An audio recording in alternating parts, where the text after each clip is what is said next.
If you like the rival more than the hero, you like Sasuke and not Naruto, look at my nine tails. You like Vegeta, not Goku, oh my god, I'm on a Nimbus cloud. Hey Chi-Chi, it's gonna be a great day today.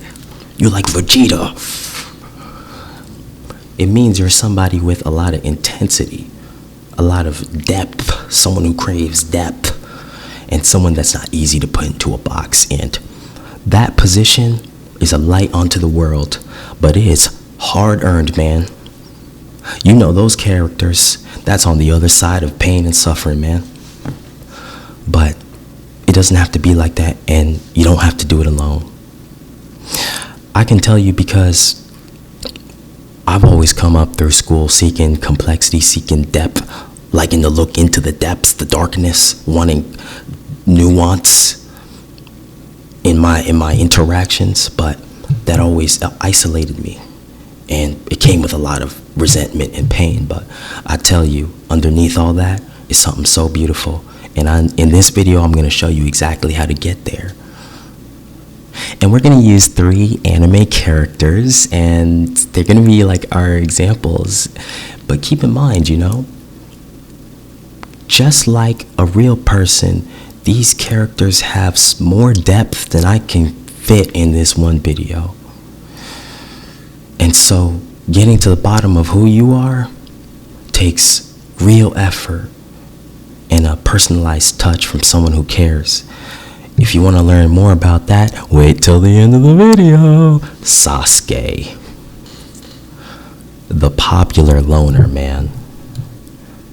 Oh my god, Sasuke's so cold, bro. When he shows up, shit shuts down.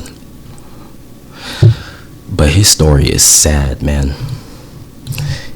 It begins with him watching his own brother execute his whole family, not just the immediate nuclear, the whole bloodline. Think about what would happen to a child psychologically if they saw that, and you'll start to understand Sasuke. He doesn't trust people. He's resentful. He thinks everyone else is naive and immature, and so his pain isolates him. But the Hus still love him. Why? Because he's got that thing on him. He's got that stuff that you just can't get nowhere else. The question for Sasuke is, can he learn to love again? Can he forgive and open his heart in a world that continually betrays you? We find that out when he finally confronts Itachi, his brother and the culprit. As Itachi draws his last breath, Sasuke realizes that, man, this ain't it, man. Revenge only brings you more pain. And he forgives Sasuke. On the other side of that is the black flame, the Mangekyo Sharingan. One of his most iconic attributes. A black fire that engulfs anything or anyone within viewing range. Don't look into Sasuke's eyes, because you might not be able to handle it. And then we see who Sasuke really is on the other side of all that pain. His fire represents that passion, the warmth that he has that attracts people like moths to a flame. But the black flame says, this is a man who's seen some things. This is a man with depth and complexity, and don't get too close. Don't stare deep into his eyes thinking this is a romance novel, because it might burn your ass up.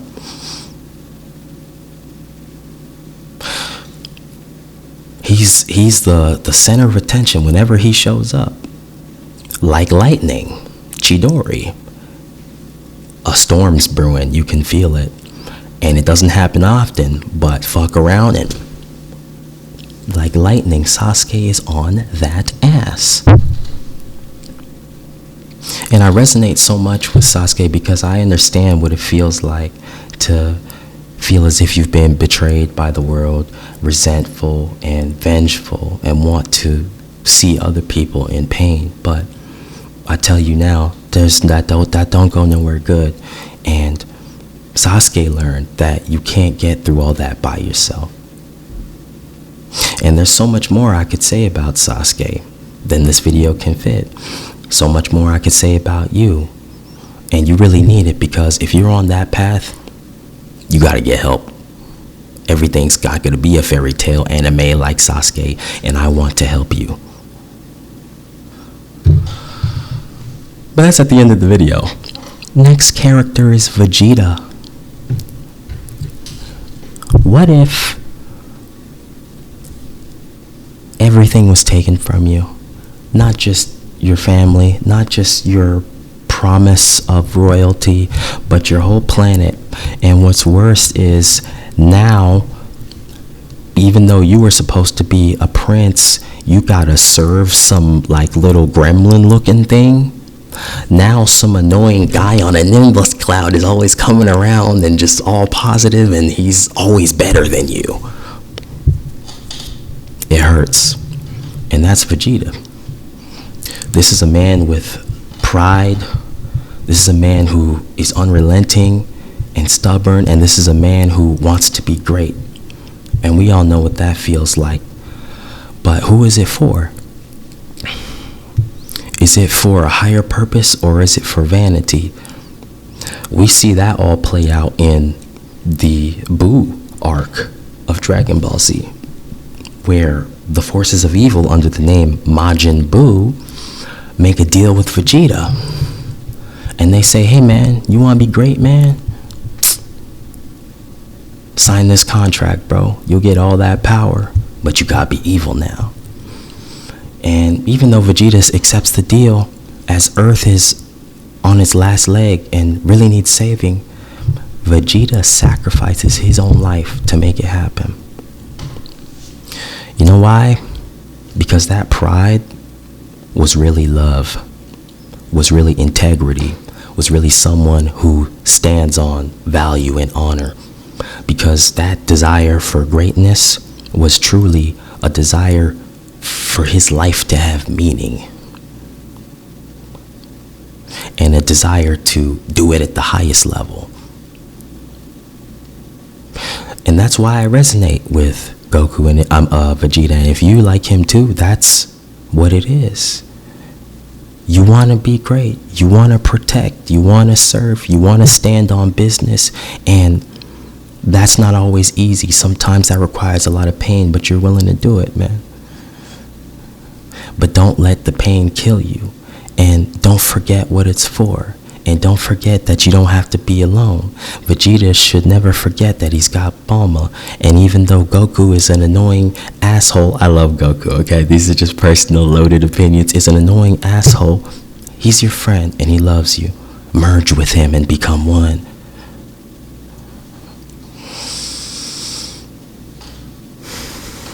And there's so much more we could say about Vegeta, man.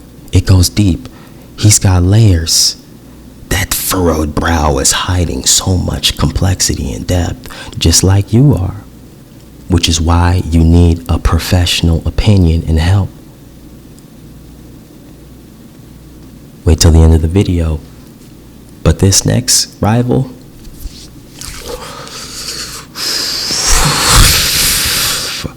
potentially my favorite anime character of all time. She is a bad chick, man. She stands for business, on business, for something, and I mean it. When she shows up, she really shuts shit down, man. Sasuke Uchiha from Kill la Kill. Now, she is the daughter of a tyrant corporate mastermind named Ragyao Kirin. And see, Ragyao's issue is she wants to take over the world, and she uses clothing to do it. And this is probably the most explicit metaphor for the world that we really live in, because these clothes determine whether a person has value, whether they get a good house or a shack, determines whether they get lobster or lemons, determines whether they mean anything to the society, and people are willing to kill for that 3-star Goku uniform. Satsuki's role in all this is an enforcer, but that's a large burden to bear, and she always has to overcompensate. She can never look weak. She always has to be higher than everybody because she feels that pain of being lower and abused by her mother. And she uses her body as a weapon. She uses her beauty as a weapon. But it all comes crashing down when the pain of serving Ragyao becomes too much to bear, and Sasuke has to make a decision. Is all this vanity worth enslaving the planet? And she says no. And then that harsh exterior becomes vulnerability, and the loyal team she has around her that stays by her side, she learns to nurture them and love them. That superiority complex she had, she learns to step down and be humble, because sometimes that's what leadership requires. That weaponization of her beauty becomes, regardless of what I look like or what I have on my body, I have value, so there's no reason to be ashamed. And it becomes one of the most beautiful messages I've ever seen in an anime. I really did watch it for the plot, because that's who Satsuki is. A beautiful leader and a vulnerable, nurturing mother figure. And that's why I like her, because that's the type of a leader I'd want to be, you know. Excellent, caring, and beautiful while I do it. Unashamed, free. And that's likely what you want too, if you like Satsuki Kirin.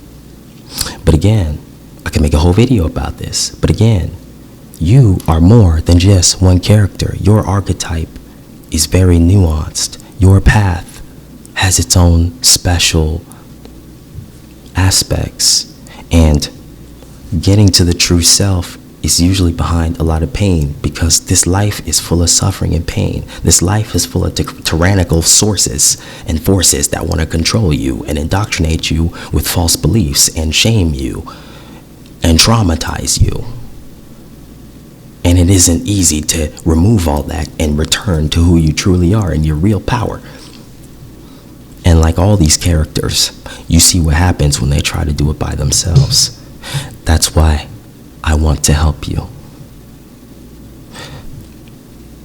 For $3.97, you can meet with me one-on-one, and we will go through your archetype, the challenges that come with your particular archetype, and put together a systematic plan to remove the barriers to your true self. Why? Because open your eyes. Do you see what's going on right now? People are losing their minds, smashing their faces with hammers just to be loved, just to be valued. In the street with no home or roof over their head because they just couldn't fit into the system anymore. It drove them mad. Even if they do have a roof over their head, they got so much debt that they might as well be slaves. Still playing the game until you see their middle age. You look into their eyes, there ain't nothing left in there, man. They gave the fuck up. And they thought that wasn't gonna be them. So the biggest mistake in trapping all this is thinking, oh, that's not gonna be me. I know myself. No, you don't. You know what people told you yourself is. That's what I thought too. All those things, the truth is revealed in the fantasies that we live in, because that's where we really want to be. The truth is revealed behind the shame, the false beliefs, and the trauma. And it's about time we get rid of that. Hit the link in description, schedule an appointment, and for $3.97, we can begin a lifetime journey of beauty and allow the healing to happen. You can be Sasuke, you can be Satsuki, you can be Vegeta in their purest form. It's not just a fantasy, it's you.